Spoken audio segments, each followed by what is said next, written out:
நெஞ்சோடு கலந்தவளே, என் உயிரோடு உறைந்தவளே, எனக்காக பிறந்தவளே, என் உயிரே.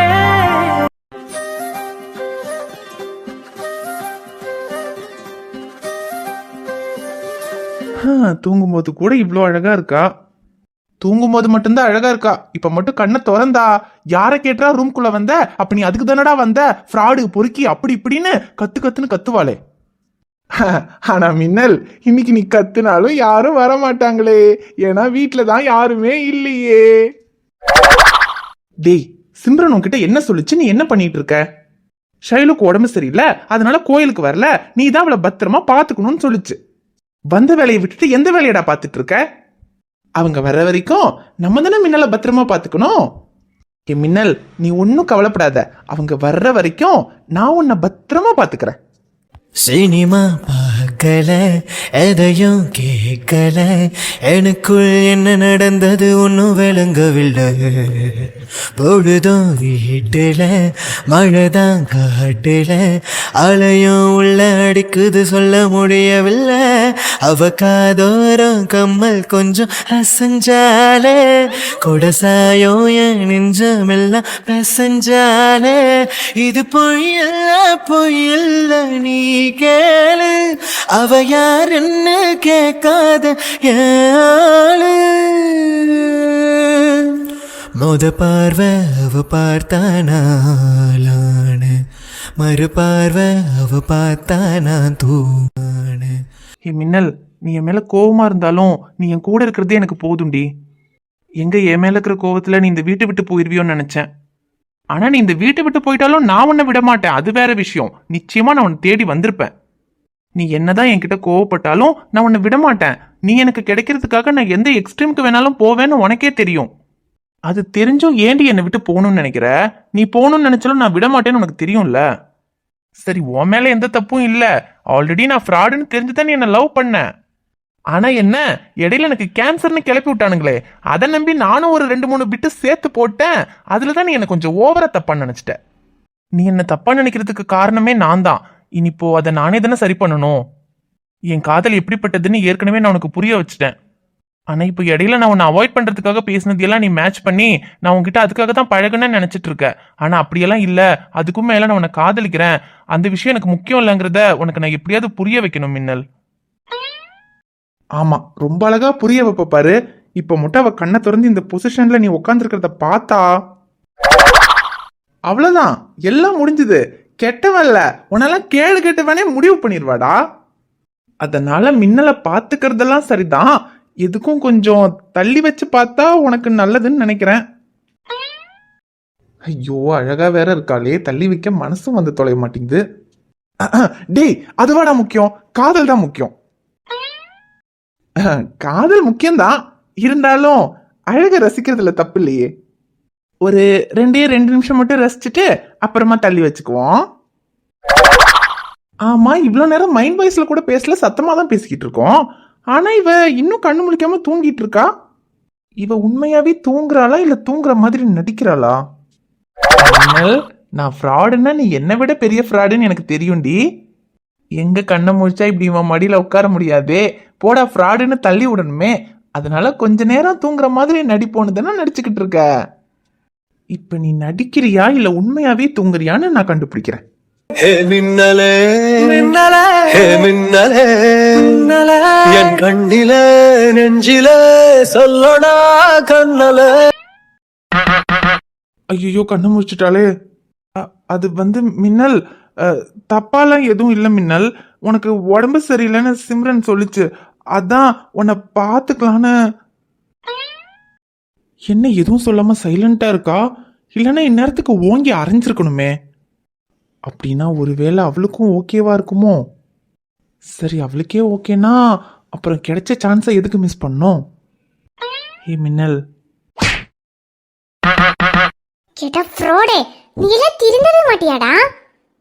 ஜோடி அன்பு, அழக ரசிக்கிறதுனா ரசிக்கிறதோட நிறுத்தி இருக்கணும். கைய காலை வச்சுக்கிட்டு சும்மா இல்லாம உனக்கு இது தேவையா? ஏடா, எந்தோ அன்னைக்கு நான் உன்னை நீ இதுக்காக தான் என்கிட்ட வந்தேன்னு சொன்னப்போ அப்படியெல்லாம் இல்லைன்னு பெரிய யோகிய மாதிரி பேசினேன். இப்ப வீட்டுல ஆறு இல்லாத நேரத்துல என் பெட்ரூம் குள்ள வந்து ஐயோ மின்னல், நீ தப்பா புரிஞ்சிட்டு இருக்க. நான் அதுக்காகலாம் ஒன்றும் வரல. யாரும் இல்லைன்றதுனால உன்கிட்ட தனியா பேசலான்னு தான் வந்தேன். ஹிடா, மதி நிறுத்து. நீ என்ன பண்ணன்னு எனக்கும் தெரியும், உனக்கும் தெரியும். பேசுறதுக்கு வந்தேன்னு என்கிட்ட போய் சொல்லாத. அது நின்னு പറഞ്ഞിട്ട് ஒரு காரியம் இல்ல. என்ன சொல்லணும்? நீ என்கிட்ட இவ்ளோ அட்வான்டேஜ் எடுக்கும்போ கூட நான் அதை பெருசுபடுத்தாம இருக்கேன்ல. அப்ப நீ இதுவும் பண்ணுவ, இதுக்கு மேலேயும் பண்ணுவ.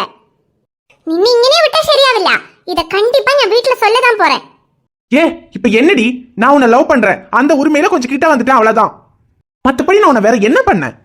என்னமோ நான் உன்னை என்ன பண்ணிட்டேன்? ஒன்னும் பண்ணல தானே. நீ கத்துறத பார்த்தா பாக்குறவங்க எல்லாம் வேற மாதிரி நினைச்சுக்குவாங்க. நினைக்கிறது என்னடா? நீ அதுக்கு தானே ட்ரை பண்ண. ஐயோ கடவுளே, எனக்குன்னு வருது பாரு. இல்ல, இதை இப்படியே விட்டா சரியாவில்ல. இதை நான் வீட்டுல சொல்லதான் போறேன். ஏ போடி, போய் சொல்றி. யார்கிட்ட சொல்லணுமோ போய் சொல்லு. எனக்கு என்ன பயமா? விட்டா ரொம்ப ஓவரா தான் பிளாக்மெயில் பண்ணிட்டு இருக்க. சொல்லு தாண்டா போறேன். உனக்கு எந்த பயமும் இருக்காதுன்னு எனக்கு தெரியும். ஷமீரனா கிட்ட சொன்னா கூட நீ அவர்கிட்ட எதையாவது சொல்லி எஸ்கேப் ஆயிடுன்னு எனக்கு தெரியும். இந்த வீட்டிலே உன்னை நல்லா புரிஞ்சு வச்சுக்கிட்டு இருக்கிறது உன்னோட கதிர் மாமா மட்டும்தான். அவர்கிட்ட போய் சொல்றேன். ஐயோ அந்தாள்டியா? நிக்கடா, கோயிலுக்கு போயிருக்கவங்க எல்லாம் திருச்சி வரட்டும். அதுக்கப்புறம் நீ ரூமுக்குள்ள வந்து என்னெல்லாம் பண்ணேன்னு உன் கதிர் மாமா கிட்ட சொல்றேன். ஐயோ போச்சு போச்சு. அந்தாள்கிட்ட போய் சொல்றேன்ட்டு போறா. இல்லனாலே அவர் எப்படா சான்ஸ் கிடைக்கும் என்ன போட்டு சாத்தலான்னு காத்துட்டு இருக்காரு. ஐயோ இவ கோவப்பட்டு எக்ஸ்ட்ரா 2 சேர்த்து விட்டுருந்தா கூட வாங்கிருக்கலாம் போல. இப்ப அந்தாள்கிட்ட வேற சொல்றேன்ட்டு போறாளே, எப்படி தப்பிக்க போறேன்னு தெரியல.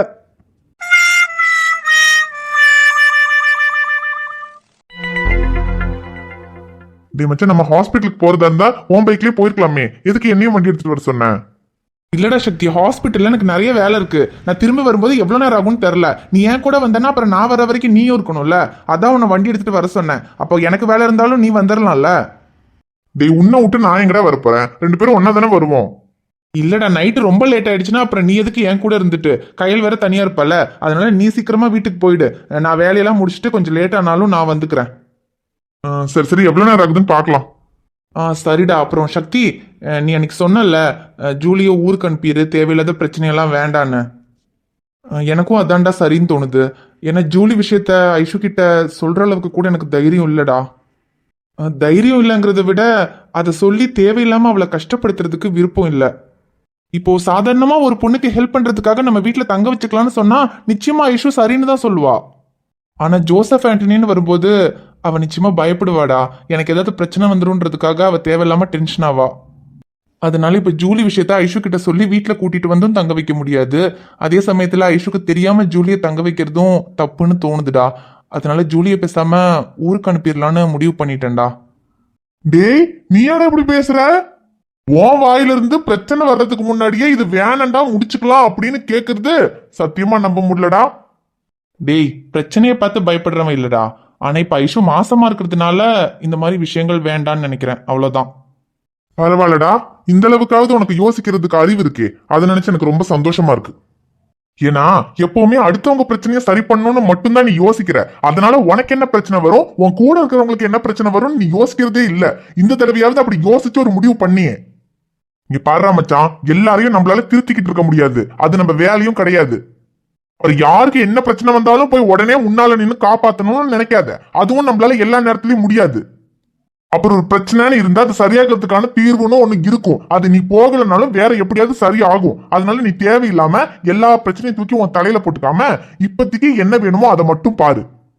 இப்ப ஐஷு மாசமா இருக்கா, அவளை எப்படி பாத்துக்கணும், குழந்தை பிறக்கிற வரைக்கும் எப்படி அவ கூட இருந்து அவளை கொஞ்சம் சந்தோஷமா வச்சுக்கணும், அதை மட்டும் பாரு. தேவையில்லாத பிரச்சனை இல்ல. இதுக்கப்புறம் நீ போய் மூக்க நுழைச்சுக்கிட்டு இருக்காத. டேய் அவளுக்காக தாண்டா நான் இந்த முடிவே எடுத்தேன். முடிவெடுத்ததெல்லாம் சரிதான், அதை கொஞ்சம் ஃபாலோ பண்ணு. இந்த பிரச்சனையை கண்டு பொங்கி எழுற சீன் எல்லாம் இதுக்கப்புறம் வேண்டாம். அதுக்கெல்லாம் வேற யாராவது இருப்பாங்க. இதுக்கப்புறமாவது இந்த கோபத்தை எல்லாம் குறைச்சிட்டு கொஞ்சம் ஐஷு கிட்ட பாசமா இரு. இப்ப கூட நான் வரும்போது அவகிட்ட கோவப்பட்டுட்டு தான் இருந்த மாதிரி இருந்துச்சு. அதெல்லாம் கொஞ்சம் மாத்திக்கடா. டேய் அது நான் அவன் மேல இருக்கிற பாசத்துல தாண்டா கோவப்பட்டேன். இப்ப 2 மாசம் தான் ஆகுது. இந்த மாதிரி நேரத்துல இப்ப திருவிழாக்கெல்லாம் போறது அவளுக்கு ரொம்ப முக்கியமா? டேய் இதுல என்னடா இருக்கு? திருவிழானா அவ அங்க போய் என்ன பண்ண போறா? அவ பட்டுக்கு போய் சாமி கும்பிட்டு வர போறா. அப்புறம் கூட தான் அமுதா அப்புறம் சிம்ரன் பாட்டி அவங்க எல்லாம் இருக்காங்கல்ல, அவங்க எல்லாம் பாத்துக்க மாட்டாங்களா? டேய் அவங்க பாத்துக்க மாட்டாங்கன்னு இல்லடா, அது எனக்கு ரொம்ப பயமா இருக்குடா சக்தி. பயமா இருக்கா? டேய் நீ ஒரு டாக்டர்டா, நீ ஏன் பயமா இருக்குங்கிற? நான் ஒரு டாக்டரா இருக்கிறதுனால தான்டா சக்தி பயமா இருக்குன்னு சொல்றேன். என்னடா சொல்ற? ஆமாண்டா சக்தி, ஐஷுக்கு கர்ப்பப்பை கொஞ்சம் வீக்கா இருக்குடா. ஃபர்ஸ்ட் எங்களுக்கு ஒரு ஆக்சிடென்ட் ஆச்சுலடா, அதுல தான் அவளுக்கு வயித்துல அடிபட்டதுல கர்ப்பப்பையில கொஞ்சம் ப்ராப்ளம் ஆயிடுச்சுடா. அப்புறம் ரியாவை மாசமானப்ப கூட அவளை ரொம்ப கவனமா பாத்துக்கிட்டதுனால மட்டும்தான் எந்த பிரச்சனையும் இல்லாம ரியா பிறந்தா. அதுல கூட ரியா பிறந்த சமயத்துல டெலிவரியில ரொம்ப அவ கஷ்டப்பட்டாடா. ஆனா அதெல்லாம் சொன்னா அவ ரொம்ப பயப்படுவான் தாண்டா. ரியா பிறந்தப்ப எந்த பிரச்சனையும் இல்ல, எல்லாம் நார்மலா இருந்துச்சுன்னு சொன்னேன். அப்புறம் இந்த தடவை கூட அவ ஸ்கேன் பண்ணிட்டு வந்ததுக்கு அப்புறம் நான் டாக்டர்கிட்ட போய் பேசினேன்டா. இப்பவும் கர்ப்பப்பை வீக்கா தான் இருக்கு, ரொம்ப கேர்ஃபுல்லா பாத்துக்கணும்னு சொன்னாங்க. அதனால தாண்டா அவளை நான் இவ்வளோ கேர்ஃபுல்லா பாத்துக்கிறேன். என்ன தவிர வேற யாராலையும் அவளை இவ்வளவு கவனமா பாத்துக்க முடியாதுன்றதுனாலதான் அம்மா வீட்டுல அவளை விட்டுட்டு வர சொன்னப்போ கூட நான் விடாம கூட்டிட்டு வந்தேன். இதுக்கு ஃபர்ஸ்ட் டைம் ஸ்கேன் பண்றதுக்கு நம்ம ஹாஸ்பிட்டலுக்கு அவளை கார்ல கூட்டிட்டு போறப்ப கூட நான் பயந்துட்டே தாண்டா கூட்டிட்டு போனேன். ஒரு 5 மாசம் ஆயிடுச்சுன்னா கொஞ்சம் பிரச்சனை இல்ல சக்தி, அது வரைக்கும் ரொம்ப கேர்ஃபுல்லா தான் இருக்கணும். அது வரைக்கும் நான் செக்கப்புக்கு கூட ஊருக்கு போக வேண்டாம், இங்க நானே பாத்துக்கலான்னு தான் இருக்கேன். டேய் என்னடா இப்படி சொல்ற? சரி இதெல்லாம் ஐஷு கிட்ட சொல்லுடா, அப்பதானே அவ கொஞ்சம் கவனமா இருப்பா. இல்லடா சக்தி, இதெல்லாம் சொன்னா அவ கவனமா இருப்பா. ஆனா இதெல்லாம் அவன் நினைச்சு நினைச்சு ரொம்ப டென்ஷன் ஆவாளோன்னு தோணுதுடா. ஏன்னா அவளை பத்தி தான் உனக்கு தெரியும்ல, சின்னதா ஏதாவது ஒரு விஷயம் இருந்தா கூட அதை பத்தி ரொம்ப யோசிச்சு டென்ஷன் ஆயிட்டு இருப்பா. இப்போ அவ பிசிக்கலா கவனமா இருக்கிறது எவ்வளவு முக்கியமோ அதை விட அவ மென்டலா அவ ரிலாக்ஸா இருக்கிறது அதை விட முக்கியம்டா.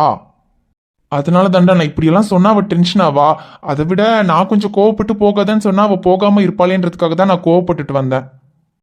ஐயோ சர்ரா மச்சான், இது தெரியாம நான் ஒன்ன தப்பா நினைச்சிட்டேன். சரி ஒரு 5 மாசம் வரைக்கும் கொஞ்சம் கவனமா இருந்தா போதும்ல, அது வரைக்கும் அவளை கொஞ்சம் கவனமா பாத்துக்கடா. டே நான் அவ கூட இருக்க வரைக்கும் அவளை கவனமா பாத்துக்குவேன்டா. ஆனா நான் அவ கூட இல்லாத நேரத்துல அவ கவனமா இருப்பாளோ இல்லையோன்னு நினைச்சாலே எனக்கு பயமா இருக்குடா. ரியா விஷயத்துல எங்களுக்கு கிடைக்காத எல்லா சந்தோஷமும் இந்த குழந்தை மூலமா தான் கிடைக்க போகுதுன்னு 2 பேருமே ரொம்ப ஆசையா இருக்கோம்டா. ஆனா நல்லபடியா குழந்தை பிறக்கிற வரைக்கும் எனக்கு நிம்மதியே இல்லடா. என்னதான் பெரிய டாக்டரா இருந்தாலும் ஐஷுக்கும் குழந்தைக்கும் ஏதாவது ஒண்ணுன்னா என்னால சத்தியமா தாங்கிக்க முடியாதுடா. டேய் அதெல்லாம் ஒன்னும் ஆகாதுடா, ஐஷுக்கு நல்லபடியா குழந்தை பிறக்கும், நீ அதெல்லாம் யோசிச்சு டென்ஷன் ஆகாத. ஒன்னும் ஆகக்கூடாதுன்னு தான் சக்தி நானும் வேண்டிட்டு இருக்கேன்.